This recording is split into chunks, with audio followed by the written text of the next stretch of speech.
तो ब्रेक के बाद एक बार फिर स्वागत है आपका। लगातार जिस तरीके से आंकड़े देश में बढ़ रहे हैं, लेकिन इस बीच सरकार ने राहत दी है, लेकिन एक महीना भी लॉकडाउन को पूरा हो चुका है, बावजूद इसके आंकड़े बढ़ रहे हैं। नीरज, क्या कुछ कदम उठाए गए, क्या तस्वीरें एक महीने के दौरान देखने को मिली? जरूर मोहित, आंकड़ों में वृद्धि जरूर हुई एक महीने के अंदर, पर फिर भी दुनिया के अन्य देशों के मुकाबले भारत में उस तरीके से वृद्धि नहीं हुई।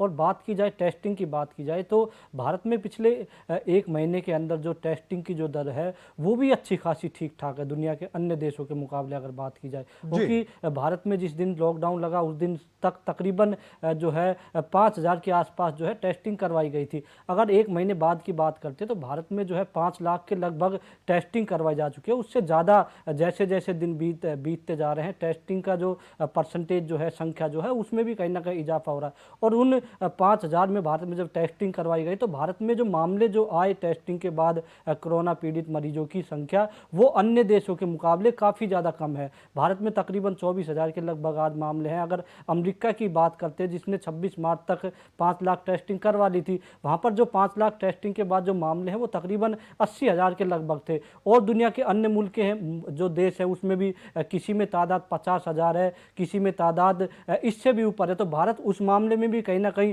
बेहतर है। हालांकि जापान की बात की जाए या फिर अन्य देशों की बात की जाए वो जरूर भारत से ऊपर है। दक्षिण कोरिया की बात की जाए वो भारत से जरूर टेस्टिंग के मामले जो है 5 लाख टेस्टिंग के बाद आंकड़े बढ़ने में जरूर भारत से ऊपर है। पर फिर भी भारत ने अच्छा काम किया है, इसमें कोई भी दोहरा नहीं है। सरकार ने जिस तरीके से, केंद्र सरकार की बात करें, राज्य सरकारों की बात करें, अच्छा काम किया है। खासतौर पर ग्रामीण इलाकों में जिस तरीके से गांव के लोगों ने सरकार की जो भी गाइडलाइन थी, जो भी लॉकडाउन के नियम थे, उसका पालन करते हुए ही उनका उसका पालन किया। यही वजह है मोहित, आज भी भारत के ग्रामीण इलाकों में कोरोना वायरस के इतने ज़्यादा मामले नहीं है। देश के जो बड़े बड़े शहर हैं, बड़े जो राज्य हैं, उसमें ही कम से कम ये मामले, दिल्ली और मुंबई की बड़े एक देश की आर्थिक राजधानी है तो दूसरी देश की राजधानी है, कहीं ना कहीं उसमें ज़्यादा मामले बढ़ रहे हैं। तो देश के जो ग्रामीण इलाकों में जो संकट जो अनुमान लगा जा रहा था कि कहीं ना कहीं अगर इन इलाकों में, ग्रामीण एरियो जी। में कोरोना वायरस फैलता है तो उसको रोकना मुश्किल है। बहुत पर मुश्किल, एक बिल्कुल। महीने बाद भारत के ग्रामीण इलाका आज भी सेफ है। मुझे लगता है देश की जनता जो ग्रामीण इलाकों में रह रही है उसको इसके लिए जो है वो कहीं ना कहीं सिरे उनको जाता है। बिल्कुल। संदीप चौधरी सर, एक महीना पूरा हो चुका है लॉकडाउन को, सरकार के फैसले आपको कैसे लगे, और इस पूरे महीने के दौरान जो कामकाज किया गया, क्या वो सही तरीके से हुआ? देखिए मोहित जी, मैं आपको बताऊं, जिस तरीके से सरकार ने फैसले लिए वो बिल्कुल बहुत अच्छे सोच समझ के फैसले लिए। और सबसे बड़ी जो चीज थी ध्यान देने की मोहित जी, वो ये थी कि सरकार के फैसलों के साथ देश की जनता पूरे तरीके से खड़ी थी। जो भी आदेश सरकार की तरफ से आए, देश के प्रधानमंत्री की तरफ से आए, देश की जनता ने उसका पूरे दिलो जान से साथ दिया, समर्थन किया। आपने देखा होगा जब मोदी जी ने ताली और थाली बजाने की बात की, पूरे देश की जनता ने वो काम किया। जब मोदी जी ने मोमबत्ती जलाने की बात की तो पूरे देश की जनता ने वो किया। जब देश की सरकार ने, मोदी जी ने लोगों से आग्रह किया लॉकडाउन का, अपने घर में रहने का, तो लोगों ने साथ दिया। और उस चीज का फर्क मोहित जी आप देख सकते हैं पूरी दुनिया में दिखाई देता है। अगर आप दूसरे देशों से तुलना करते हैं तो हमारा इतना बड़ा देश होने के बावजूद, इतनी पॉपुलेशन होने के बावजूद, हम लोगों से बहुत ज्यादा अच्छी स्थिति में हैं। और इसका क्रेडिट सरकार के साथ साथ मैं अपने देश के लोगों को, अपने समाज के लोगों को देना चाहता हूं, जिन्होंने इसकी गंभीरता को समझा। और चाहे वो किसान रहे हो, चाहे मजदूर रहे हो, उन्होंने कम खा के, कम पी के, मजबूरी में दवाई ना खा के भी अपने घर में रहना जरूरी समझा। शंभू सर, आप किस तरीके से देखते हैं सरकार का कामकाज, और साथ में ये कि जब सरकार ने मांगा जनता से, जनता ने भरपूर दिया, लेकिन जब जनता ने मांगा, क्या सरकार ने इस महीने के दौरान देखने को मिला कि सरकार ने दिया सही तरीके से? देखिए, इस लॉकडाउन को जो मेरा मानना है कि सरकार ने पूरी तैयारी नहीं की।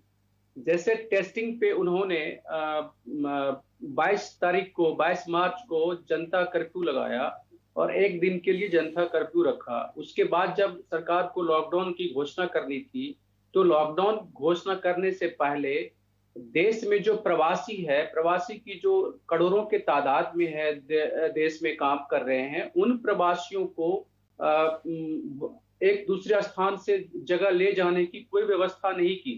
आपको लॉकडाउन जिस समय में भारत में किया गया था, केसेस बहुत कम थे, कुछ 100 केसेस थे। और भारत दूसरे स्टेज में भी ठीक से नहीं पहुंचा था।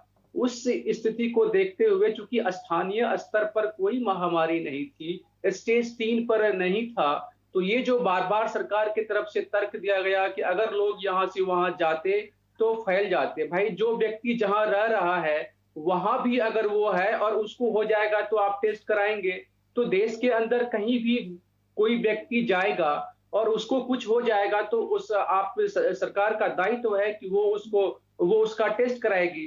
तो ये तर्क मानने वाली बात नहीं है। तो मुझे जो लगता है, बीइंग ए जर्नलिस्ट, कि सरकार ने पूरी तैयारी नहीं की लॉकडाउन की। देश की जनता को, जो लगभग 25 से 30 करोड़ गरीब लोग हैं, लेकिन सर, उनको उनके हाल पे जो छोड़ दिया गरीब गया। लोग हैं 25 से 30 करोड़ हम भी मानकर चले कि एक जगह से दूसरे राज्य में या दूसरे शहर में वो काम करते हैं। अकेले उत्तर प्रदेश की हम बात करें, सरकार ने जो आंकड़ा दिया है 30 लाख से ज्यादा मजदूर हैं जो दूसरे राज्यों में हैं। ऐसे में आपको नहीं लगता कि एक लंबा वक्त हो जाता और ये जो आंकड़ा 200 या 400 था वो 40,000 तक उसी दौरान पहुंच जाता? अरे नहीं, स्थानीय स्तर पे तो कोई रोग था ही नहीं। आप देखिए कि जो भी लोग यहाँ से वहां गए, उन्होंने कोई नहीं फैलाया। स्थानीय स्तर पर महामारी फैली हुई है ही नहीं। आप तो स्टेज 2 में अभी भी हैं, यानी कि अभी इतने दिन बीतने के बाद भी, लॉकडाउन को 1 महीना होने के बाद भी आप स्टेज 2 में ही है। मुझे ये बताइए कि जब स्थानीय स्तर पर किसी को महामारी है ही नहीं तो वो कहीं और जाएगा तो कैसे फैला देगा? और दूसरी बात, अगर है तो वो चाहे दिल्ली में रहे, चाहे पंजाब में रहे, चाहे बिहार में रहे, जहां रहेगा वहां उसकी आप टेस्ट कराएंगे। तो कहने का मेरा ये कि लॉकडाउन की घोषणा से पहले जनता कर्फ्यू के बीच में 3 दिन का समय था। आप उस समय का इस्तेमाल करते। आप ये कहते कि भाई या तो आप अपनी अपनी जगह पे चले जाएं, अफरा तफरी मचने वाली ऐसी कोई बात नहीं थी। आप मुकम्मल तैयारी करते कि लोग कम से कम इस 1 महीना के लिए या कहां जाएगा, कैसे खाएगा, क्या करेगा। आप देखिए कि जितने भी राशनिंग सिस्टम है, जितने भी गरीबों के नाम पे आप अनाउंसमेंट है, आप देखिए कि उसका ग्राउंड रियलिटी पे मिल नहीं रहा है लोगों को। 100 लोगों में से 5 को मिल रहा है या 4 को मिल रहा है। तो कहने का सेंस है कि आपकी तैयारी पूरी नहीं थी। और जिस तरह से ये भारत सरकार की जो मौजूदा सरकार है, मोदी जी, उसमें ये समस्या लगातार देखी है। नोटबंदी भी आपने उसी तरह से किया, जीएसटी भी आपने उसमें से कोई भागा जा रहा हो। तो कहने का सेंस है कि आप ये जो तुगलकी फैसला करते हैं, ऐलानिया तौर पे जो ऐलान कर देते हैं कि अभी से 4 बजे से ये हो जाएगा जी, तो ये एक डेमोक्रेसी का तरीका नहीं है। और आपको जो फैसला किया गया लॉकडाउन का, किसी भी विपक्ष से, किसी भी राज्य सरकार से कोई कंसल्ट नहीं किया गया कि हम ये करने जा रहे हैं और हमें इसमें क्या करना चाहिए। ठीक है, तो ये जो स्थिति है, मुझे लगता है कि ठीक नहीं है। इसको अगर और अच्छे से किया जाता, सबके कंसेंट से किया जाता, मजदूरों के दुख को, दर्द को देखते हुए किया जाता, तो शायद ये और बेहतर होता। चलिए ठीक है सर। संदीप चौधरी सर, मैं आपका रुख करूंगा। जिस तरीके से शम्भू भद्रा सर कह रहे हैं कि तैयारी करनी चाहिए थी, कदम उठाने चाहिए थे, क्या वो सक्षम नजर आते? उस टाइम की हम बात करें या आज की हम बात करें, क्या आज भी वो कदम सक्षम नजर आते हैं? सरकार लगती है कि इस अभी भी जो मजदूर फंसे हैं, जो लोग फंसे हैं, उनको अपने इलाकों में पहुंचाया जा सके 3 दिन में या 5 दिन में, वो सक्षम नजर आते हैं? देखिए, मैं शंभू भद्रा की बात से बिल्कुल भी सहमत नहीं हूँ मोहित। अफसोस के साथ कहना पड़ रहा है, लॉकडाउन का क्या मतलब समझते हैं आप? क्या ट्रैवल करने के लिए लॉकडाउन बनाया गया है? ट्रैवल का क्या मतलब समझते हैं आप? क्या मार्केट खोलने के लिए बनाया गया है? क्या राशन बांटने के लिए लॉकडाउन लगाया गया है? लॉकडाउन का मतलब ही ये है कि जो जहां है वो वहां रहे। इस बात में कोई दो राय नहीं। लोगों को मुश्किलें होंगी, जो बाहर के लोग हैं उनको भी मुश्किलें होंगी, जो वहां के रहने वाले हैं उनको भी मुश्किल होगी। मुश्किल मुझे भी हुई है, मुश्किल आपको भी हुई होगी मोहित जी, क्योंकि जब चीजें बंद कर दी जाती हैं, हमारी सुविधाएं कम हो जाती हैं, हम सुविधाओं में रहने वाले लोग हैं, तो प्रॉब्लम होती है। लेकिन अगर चीजें ट्रैवल करेंगी, आप ये देखिए, राशन डीलर को कोरोना हुआ, उसकी मौत हो गई, उसके यहाँ से राशन लेने वाले कितने लोग बीमार हो गए। मुझे एक सवाल कर रहा है, सादरा में एक दुकानदार को कोरोना से मौत हो गई, उसके यहाँ से राशन लेने वालों की, सामान लेने वालों की कितने की प्रॉब्लम खड़ी हो गई। अगर हम ट्रैवल करेंगे तो हम एक दूसरे के संपर्क में भी आएंगे, हम कहीं रुकेंगे भी, हम कहीं खाना भी खाएंगे, हम इकट्ठे भी होंगे, तो उससे क्या होगी, प्रॉब्लम ज्यादा बढ़ेगी। तो इन चीजों को आइडेंटिफाई करने की जरूरत है। सरकार भी नहीं चाहती समस्या बढ़ाना, सरकार भी समस्या कम करना चाहती है, इसीलिए आए दिन कोई ना कोई स्टेप लिया जाता है। तो मुझे लगता है सरकार ने जितने भी स्टेप अभी तक लिए हैं दूसरी दुनिया के लोग देशों से अगर तुलना करें तो हिंदुस्तान ने बहुत सोच समझ के, बहुत प्रैक्टिकली फैसले लिए हैं जिससे आम आदमी को प्रॉब्लम कम से कम हो। लेकिन इस बात से इनकार नहीं किया जा सकता, समस्या तो होगी क्योंकि लेकिन जितनी भी समस्या है मोदी जी, आपको ध्यान रखना है, ये हमारी समस्या है कोरोना की समस्या से बहुत छोटी समस्या है, कोरोना बहुत बड़ी समस्या है। लेकिन संदीप चौधरी सर, जो बात प्रधानमंत्री नरेंद्र मोदी ने विपक्ष के नेताओं के साथ में दूसरी बार लॉकडाउन को बढ़ाने के फैसले से पहले की, वो बात शुरुआत में होती या फिर मजदूरों को लेकर जो अब कदम उठाए जा रहे हैं, वहां राशन पहुंचाने की बात हो या मजदूरों को, कुछ राज्य ऐसे हैं उनके जो लोग अभी क्वारंटाइन सेंटरों में जिनका वक्त पूरा हो चुका है उनको लाने की तैयारी में कर रही है, ये चीज पहले होती? देखिए मोहित जी, मैं आपको बताऊं, जिस दिन लॉकडाउन लगाया गया तभी से सामाजिक संस्थाएं, सरकारें राशन का काम, खिलाने का काम, पिलाने का काम सब प्रॉपर कर रही है। और रही बात जी चाहे वो क्वारंटाइन करने, एक बार पूछिए उनको कि लॉकडाउन का असली मतलब क्या था, मकसद क्या था?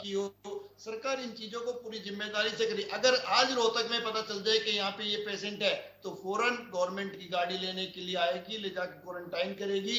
जिसको खाना देने की बात है उसको खाना दिया जाता है, हर चीज प्रॉपर तरीके से मैनेज है। लेकिन एक बात आपको समझनी पड़ेगी कि समस्या बहुत बड़ी है मोहित जी, इस टाइम पे हमें बहुत पेशेंस से काम लेने की जरूरत है, हमें धैर्य से काम लेने की जरूरत है। संदीप चौधरी सर, आपको क्या लगता है कि सरकार ने जो लॉकडाउन का फैसला लिया उसका मकसद क्या था, और क्या वो मकसद एक महीने बाद भी साकार होता नजर आ रहा है?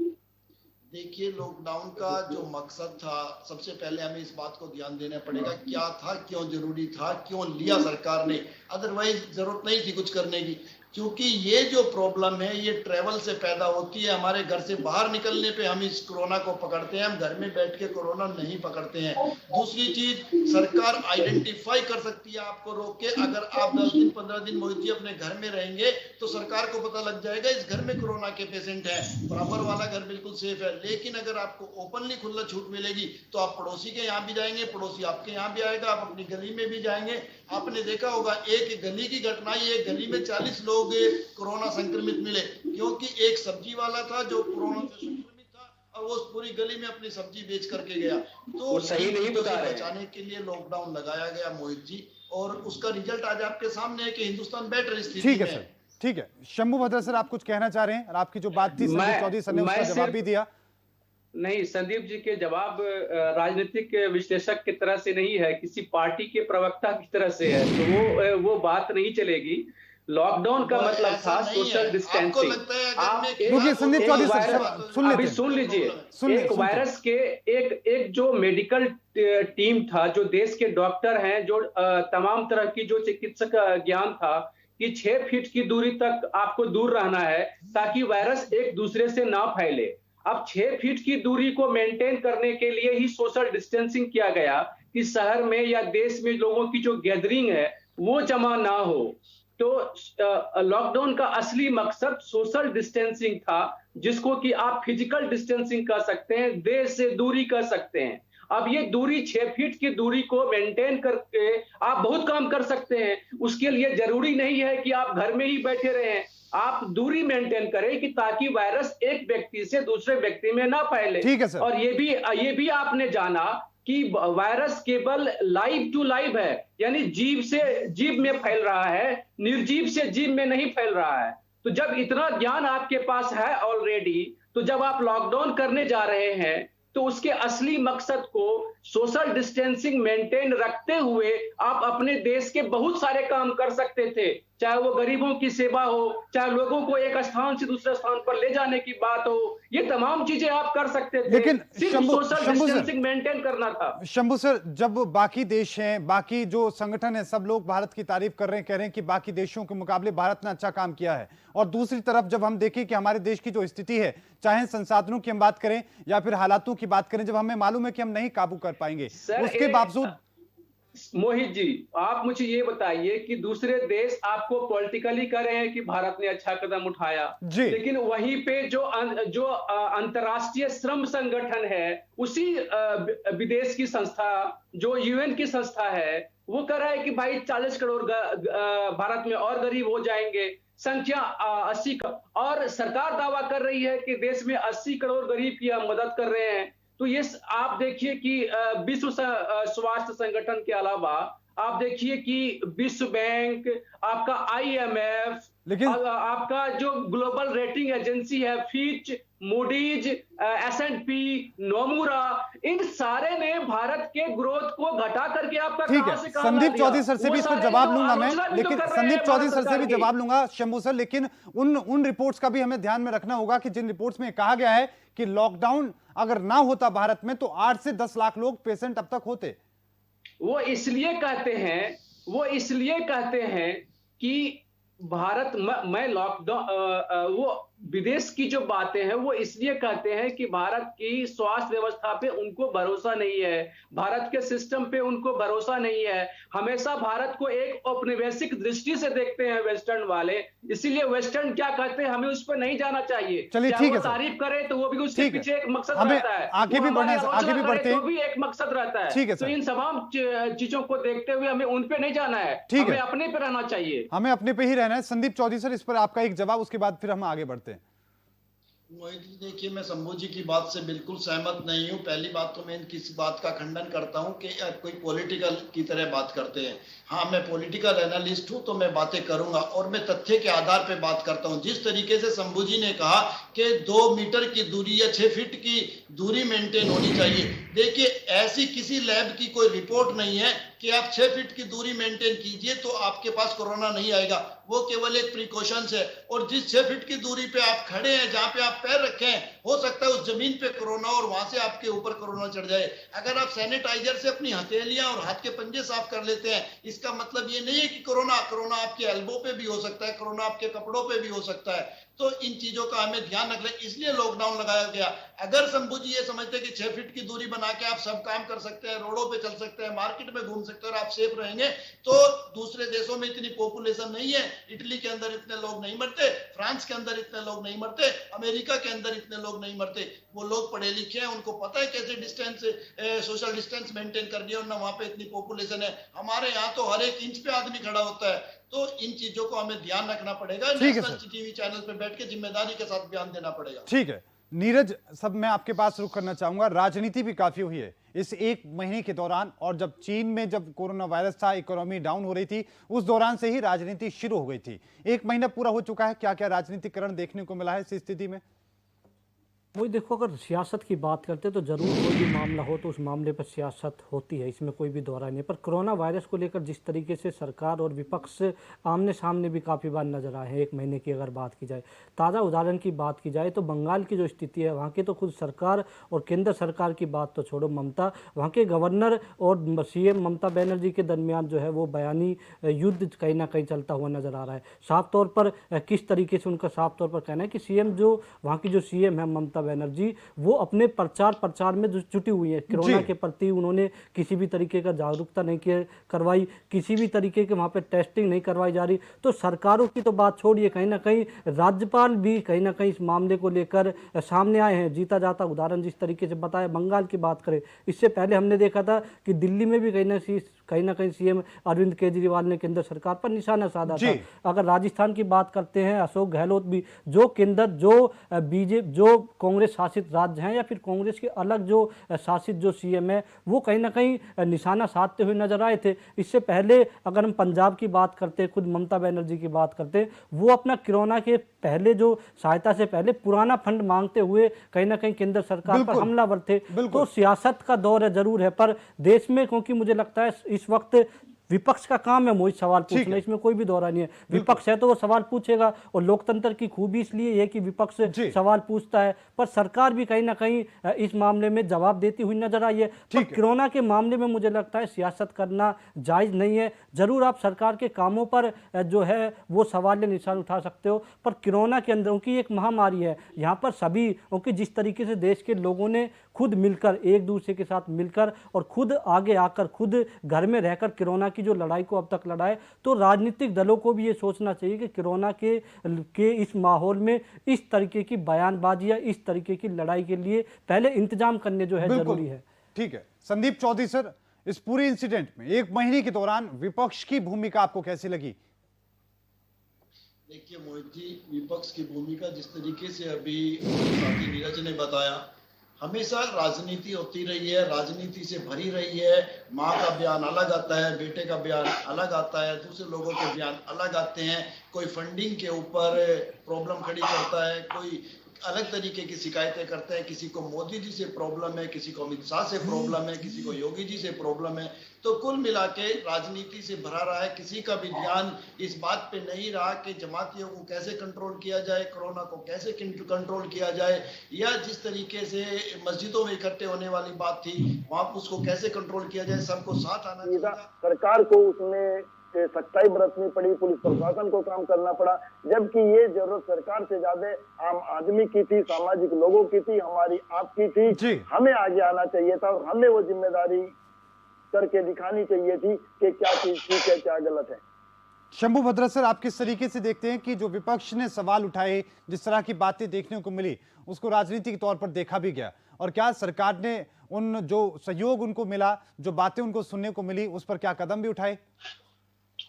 देखिए, सरकार जो है अपने खास करके जो बीजेपी जो है इस पूरे लॉकडाउन के दरमियान में आप देखेंगे तो विपक्ष से अधिक सरकार की तरफ से भाजपा ही राजनीति करती नजर आई। ठीक। जब भी विपक्ष ने कोई मुद्दा उठाया तो उसको हमेशा साइडलाइन करने की कोशिश की, उस पे अटैक करने की कोशिश की। और मैं देख रहा हूं कि विपक्ष ने कुछ जो आक्रामक भूमिका निभाना चाहिए था इस पूरे लॉकडाउन के दरमियान में, सरकार को उनकी नाकामियों के लिए घेरना चाहिए था। विपक्ष ने ऐसा कोई काम नहीं किया। हमेशा विपक्ष सरेंडर करता हुआ दिखाई दिया। एक दो बार मुद्दा उठा देने के बाद फिर वो चुप हो गया और उस तरह से अपने सरकार को पिन पॉइंट करके एक एक मुद्दों पे नहीं घेर पाया और विपक्ष हमेशा सरेंडर करते हुए मुझे दिखा। तो मुझे लगता नहीं कि विपक्ष ने ईमानदारी से अपनी विपक्ष की भूमिका निभाई। आप कह सकते हैं कि हाँ महामारी है जी, इतना बड़ा चीज आ गया जी, आप इसमें कैसे कोई राजनीति करेगा। जब सरकार ही राजनीति करती हुई दिखी, आप देखिए कि पूरे लॉकडाउन में आप इस लॉकडाउन के हालात में भी हिंदू मुस्लिम ढूंढ लिया गया, तबलीगियों को निशाना बनाया गया और सारे के रिपोर्ट निगेटिव आए। तो आप देख सकते हैं जब सरकार राजनीति कर सकती है इस महामारी के दौर में भी, इस महामारी के दौर में भी देश के पंचायत के नाम पर राजनीति हो सकती है, तो विपक्ष ने तो कुछ नहीं किया है। लेकिन शंभू भद्रा जी, ये चीज की अगर जो बात आप कह रहे हैं, ये चीज तो पहले से भी होती रही तबलीगी जमात की, तो इसमें बहुत सारे लोग अभी भी ऐसे हैं जो एडमिट हैं, बहुत सारे लोग पॉजिटिव पाए गए हैं, बहुत सारे लोग इनके लोगों की वजह से संक्रमित हुए हैं। रही बात हम देखें कि संतों के मामलों की भी अगर हम बात करें, संतों की भी बात करें, शंभू सर, संतों की भी हम बात करें, वो हत्या करती जाती है। जो सोनिया गांधी आतंकवादियों के मारे जाने पर, एनकाउंटर होने पर रोती हुई नजर आती हैं, वो संतों जैसे एक बड़ा मामला हो जाता है, उस पर कुछ नहीं कहती। तो ऐसे में सर ये तो चीज होनी है। मोहित जी, मैंने पहले कहा कि महाराष्ट्र के संतों की हत्या की अच्छे से आप जांच करवाइए, उसमें कौन निकलता है इसके पीछे। विपक्ष नहीं दिखाई देगा। मैं इशारे से बोल रहा हूं, मैं नाम किसी का नहीं लेना चाहता इस मुद्दों पे।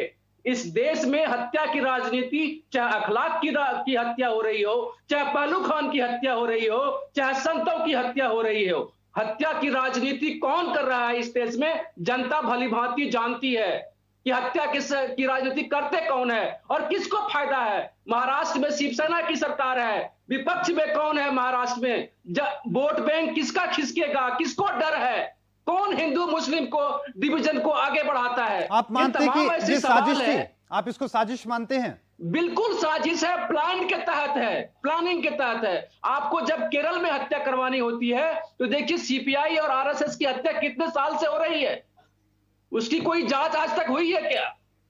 त्रिपुरा में हत्या होती है, उसकी जांच होती है, असम में हत्या होती है, जांच होती है उसकी। ठीक, अंतिम पड़ाव में हम सब लोग हैं।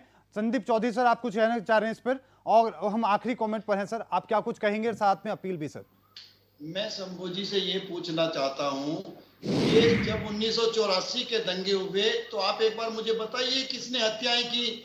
जब अब उस तरफ नहीं जाते संदीप, उस तरफ नहीं जाते हैं, वो काफी हो गया। जब तंदूर में लड़कियों को जलाया गया, बताइए मुझे किसने हत्याएं की? जब नीतिका के शर्मा वाला केस हुआ, मुझे बताइए कौन सी नहीं, कांग्रेस का ठीक है, गृह मंत्री था। ठीक, उस तरफ आप नहीं क्या जाते हम कहना सर। चाहते हो, किस तरीके की बातें करते हो? इस टाइम कोरोना से लड़ाई का टाइम है मोहित जी। जी, और मैं देशवासियों से ये आग्रह करना चाहता हूँ, हाथ जोड़ कर निवेदन करना चाहता हूँ कि पेशेंस से काम लीजिए, धैर्य से काम लीजिए, और जितना हो सके कम से कम सुविधाओं में अपना इस टाइम पे गुजारा करने का टाइम है। हमारा दुकानें खुलने का मतलब दुकानों की तरफ भागने का टाइम बिल्कुल नहीं है। अपने घर पे स्टे कीजिए और चीजों को, स्थिति को वॉच कीजिए, टीवी देखिए, आप अपडेट रहिए और कोरोना की गंभीरता को समझिए। जी बिल्कुल। शंभू सर, आखिरी कमेंट आपका भी, अपील किस तरीके से आप करना चाहेंगे?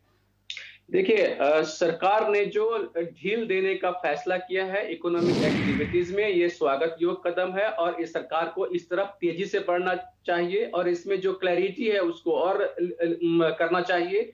और राज्य सरकार को भी एक उदारता के साथ सरकार के केंद्र के इस फैसले को लागू करें ताकि इकोनॉमिक एक्टिविटीज हो, और बाकी जो लॉकडाउन अभी 3 मई तक है उसको पब्लिक एक ईमानदारी से सरकार के फैसले को माने। यही मेरी अपील है सबसे। नीरज, आपका भी आखिरी कमेंट, अपील किस तरीके से आप? मोहित, सरकार ने जो छूट दी है वो छूट हमारे लिए दी है, जनता के लिए दी है, और साफ तौर पर अगर जनता के लिए छूट है तो जनता को भी कहीं ना कहीं, जो अब तक जनता पीएम मोदी की अपील पर देश का साथ देते हुए नजर आई थी, मुझे लगता है आगे भी वो एक जगह पर इकट्ठा न होकर सोशल डिस्टेंस मेंटेन कर अपने आप को सुरक्षित रखकर कहीं ना कहीं ये सारी की सारी चीजें जो है अपने ऊपर लागू करें। बहुत बहुत धन्यवाद आप सभी लोगों का आज की चर्चा में हिस्सा लेने के लिए। संदीप चौधरी पॉलिटिकल एक्सपर्ट हमारे साथ थे, और साथ में शंभू बत्रा हमारे साथ थे, सीनियर जर्नलिस्ट हैं। हमारे वरिष्ठ सहयोगी नीरज शर्मा हमारे साथ थे। हमने कोशिश की जानने की कि जो राहत आज सरकार के द्वारा दी गई है उसका क्या मतलब है, उसके क्या मायने निकलेंगे, और साथ में 1 महीना पूरे होने के बाद भी हालात देश के कैसे हैं और आगे किस तरह की हो सकते हैं। लगातार खबरों के लिए देखते रहो इंडिया। मुझे दीजिए इजाजत, धन्यवाद।